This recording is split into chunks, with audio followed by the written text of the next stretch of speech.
Hello everyone, welcome to lucky education. तो Rajasthan board के जो बच्चे हैं क्लास 10th के आरबीएससी के, उनके लिए मैं अब पेपर तक एक सीरीज लेकर आ रहा हूँ, डेली एग्जाम डोज की, जहाँ पर आपको मेरी कोशिश रहेगी लगभग 200-250 क्वेश्चन आपको कराऊंगा, और वो भी कैसे 1 मार्क्स वाले। आपको पता है इस बार 1 मार्क्स के क्वेश्चन का वेटेज बहुत ज़्यादा है, एक नंबर के जो क्वेश्चन है उनमें कन्फ्यूजन होने का चांस भी रहता है, तो उसके थ्रू आपका रिवीजन भी होता रहेगा।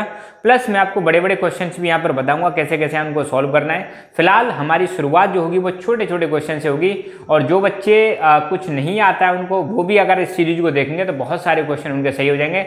आसानी से आप मतलब अच्छे नंबर यहाँ पर अचीव कर सकते हो, और जो स्मार्ट बच्चे उनके लिए भी डेफिनेटली ये सीरीज बहुत ज़्यादा बेनिफिशियल है। तो रैंडम क्वेश्चन हम यहाँ पे पिक करेंगे पूरी बुक में से, कहीं से भी कोई सा भी क्वेश्चन पिक करेंगे, और हो सकता है अगली वाली सीरीज में कुछ क्वेश्चन रिपीट भी हो जाए, तो उसकी चिंता मत करना। फिलहाल हमारा मकसद है ज़्यादा से ज़्यादा, कम से कम समय में ज़्यादा से ज़्यादा क्वेश्चन सॉल्व करना, ठीक है।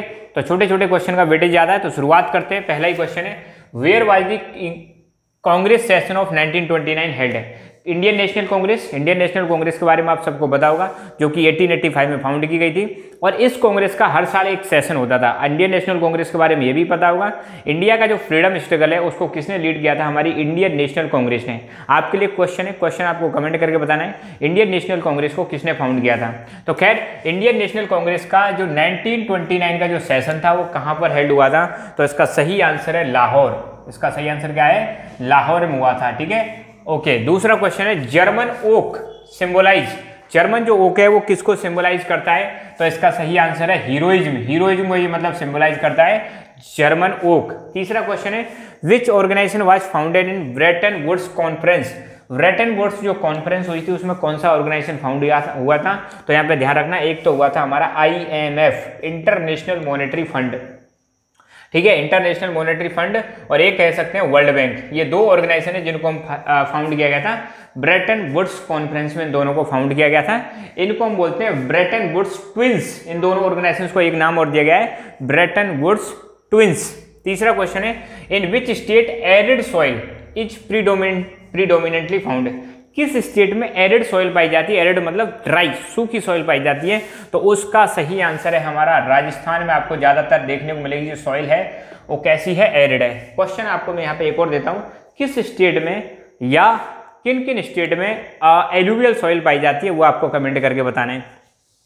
When project tiger start, project tiger कब स्टार्ट हुआ था, तो टाइगर्स को बचाने के लिए 1973 में गवर्नमेंट ऑफ इंडिया ने एक प्रोजेक्ट स्टार्ट किया था जिसका नाम है प्रोजेक्ट टाइगर। एक क्वेश्चन और मैं यहाँ पे आपको देता हूँ कि प्रोजेक्ट एलिफेंट कब स्टार्ट हुआ था, कमेंट करके बताना है project elephant. When did Sri Lanka became an independent nation, Sri Lanka independent nation कब बनता है, तो 1948, 1948 में श्रीलंका एक इंडिपेंडेंट कंट्री बन जाता है। ये चीज आपको पता होनी चाहिए। In how many parts are the legislative powers divided between centre and state. देखो, एक क्वेश्चन मैं आपको पहले सॉल्व कराता हूँ। फेडरलिज्म एक टॉपिक है, फेडरलिज्म चैप्टर भी आपका सिविक्स का। फेडरलिज्म का मतलब क्या होता है, फेडरलिज्म का मतलब है जब पावर्स सेंटर और स्टेट की गवर्नमेंट के बीच में डिवाइड कर दी जाती हैं तो इसको हम बोलते हैं फेडरलिज्म। तो फेडरलिज्म एक ऐसा कॉन्सेप्ट है जहाँ पे पावर शेयर की जाती है बिटवीन टू ऑर्गन्स या between two units of the government. तो जैसे अपने भारत में आपको देखने को मिलेगा फेडरल स्ट्रक्चर है, हमारे यहाँ सेंट्रल गवर्नमेंट को अलग पावर है, स्टेट गवर्नमेंट को अलग पावर है। तो यहाँ पर क्वेश्चन ये क्या कह रहा है कि कितने भागों में लेजिस्लेटिव पावर्स को डिवाइड किया गया सेंटर और स्टेट के बीच में, तो टोटल 3 भाग हैं। आपको पता है 3 लिस्ट है, यूनियन लिस्ट, स्टेट लिस्ट और कॉन्करेंट लिस्ट, 3 भागों में डिवाइड किया गया है। जेंडर डिवीजन का मतलब क्या है, जेंडर डिवीजन, जेंडर आपको पता है मेल या फीमेल, तो मेल या फीमेल में डिवीजन आपको पता है हमारी सोसाइटी में मेल और फीमेल के आधार पर कामों का बंटवारा कर रखा है, सोसाइटी ने कर रखा है, जो कि गलत है, ठीक है। यही ये कहना चाह रहे हैं कि जेंडर डिवीजन का मतलब है कि unequal distribution of work, unequal distribution of work किसके लिए, मैन के लिए और वुमेन के लिए। तो मैन और वुमेन के लिए जो काम का जो डिस्ट्रीब्यूशन किया गया है कि जैसे महिलाएं खाना बनाएंगी, मेल घर से बाहर काम करेंगे, छोटा मोटा काम है उसको महिलाएं कर लेंगी, भारी काम है उसको मेल करेंगे, तो ये मतलब अपने आप ही सोसाइटी ने डिवाइड कर रखा है, तो इसको हम बोलते हैं जेंडर डिवीजन, जो कि सही नहीं है। एक ऐसी लो मिडिल इनकम कंट्री का एग्जांपल आपको देना है, तो लो मिडिल इनकम कंट्री में ध्यान रखना, अपना प्यारा Bharat low middle income country का एग्जांपल है। इंडस्ट्रियल सेक्टर का को हम क्या कहते हैं, तो इंडस्ट्रियल सेक्टर को हम बोलते हैं सर्विस सेक्टर। कौन सा सेक्टर बोलते हैं, नो सॉरी, इंडस्ट्रियल सेक्टर को हम बोलते हैं सेकेंडरी सेक्टर। कौन सा सेक्टर बोलते हैं, सेकेंडरी सेक्टर। तो ध्यान रखना, हमारी इकोनॉमी के 3 सेक्टर होते हैं, प्राइमरी, सेकेंडरी और टर्सरी। एग्रीकल्चर जो है वो प्राइमरी सेक्टर में आती है, इंडस्ट्री जो है वो सेकेंडरी सेक्टर में आती हैं, और सर्विसेज वो हैं जो हैं वो टर्सरी सेक्टर में आती हैं। क्वेश्चन मैं आपके लिए यहाँ पे देता हूँ, आज की डेट में किस सेक्टर में सबसे ज़्यादा पैसा, कौन सा सेक्टर सबसे ज़्यादा कंट्रीब्यूट कर रहा है जीडीपी में, है ना। हमारी जीडीपी होती है ग्रॉस डोमेस्टिक प्रोडक्ट, पूरे देश की जो नेशनल इनकम है उसको हम जीडीपी बोलते हैं। एक साल के अंदर जितना भी मतलब गुड्स एंड सर्विसेज का प्रोडक्शन हो रहा है उनकी जो मॉनेटरी वैल्यू है उसको हम जीडीपी बोलेंगे। तो जीडीपी में सबसे ज़्यादा कॉन्ट्रीब्यूशन कौन से सेक्टर का है वो आपको कमेंट करके बताना है, नंबर 1। दूसरा ये बताना है कि कौन से सेक्टर में आज की डेट में सबसे ज़्यादा लोग एंगेज्ड हैं, ठीक है, ये बात बताना है आपको। अब नेक्स्ट क्वेश्चन है, यहाँ पे डैश लगा के, disease first appeared in the Africa in the late 1880। कौन सी डिजीज अफ्रीका में लेट 1880 में अपीयर्ड हुई थी? तो डिजीज का नाम है रेंडर पेस्ट। डिजीज का नाम क्या है? Render paste. हिस्ट्री में ये दे रखी है, ध्यान रखना। रेंडर पेस्ट जो डिजीज है सबसे पहले अफ्रीका में अपीयर हुई थी 1880 के बाद में। Investment made by multinational companies are called, जो देखो कई सारी मल्टीनेशनल कंपनी होती है। पहली बात तो मल्टीनेशनल कंपनी क्या होती है, मल्टीनेशनल कॉर्पोरेशंस क्या होते हैं? ऐसी कंपनी जो खुद के देश के अलावा किसी दूसरे देश में भी ऑपरेट करती हैं, उनको हम बोलते हैं मल्टीनेशनल कंपनीज। तो बहुत सारी कंपनी आज के डेट में मल्टीनेशनल है, जैसे अमेजॉन एक मल्टीनेशनल कंपनी है जो कि अमेरिका की है, अमेरिका के अलावा कई देशों में क्या कर रही है, व्यापार कर रही है। तो किसी मल्टीनेशनल कंपनी के द्वारा जो इन्वेस्टमेंट किया जाता है उसको हम बोलते हैं फॉरेन इन्वेस्टमेंट। क्या बोलेंगे उसको हम? Foreign investment. ध्यान रखना, फॉरेन इन्वेस्टमेंट बोलते हैं, ये चीज ध्यान रखना।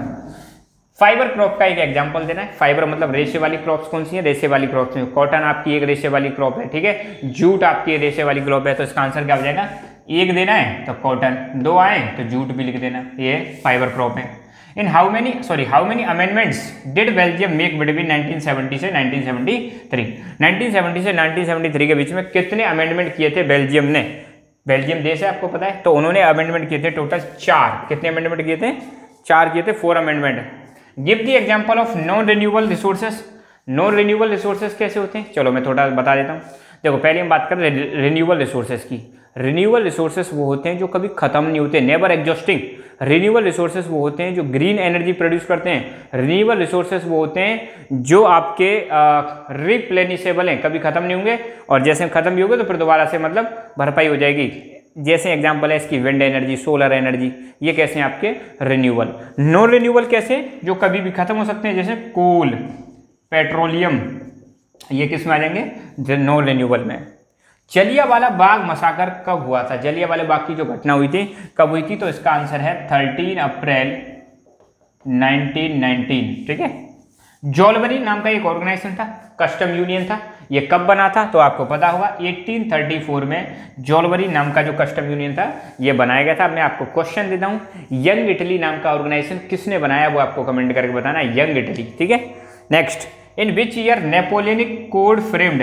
देखो आपको पता है नेपोलियन बोनापार्टे, इसने कुछ सिविल कोड बनाए थे जिनको हम बोलते हैं नेपोलियनिक कोड। तो वो सिविल कोड किस ईयर में बनाए थे? तो आंसर है इसका 1804। कब बनाए थे? अब मैं फिर एक क्वेश्चन करता हूँ आपसे। देखो यहाँ पे क्या होगा, सबसे खूबसूरत बात क्या है, 20 क्वेश्चन तो मैं आपको कराऊंगा और कई क्वेश्चन मैं आपको पैरेलल में पूछूंगा। ऐसे करके आपके बहुत सारे क्वेश्चन यहाँ पे प्रिपेयर हो जाएंगे। बट आपसे मेरी यही रिक्वेस्ट है कि जितने भी क्वेश्चन मैं कर रहा हूँ वो आपको कमेंट करके बताने हैं, ठीक है ना।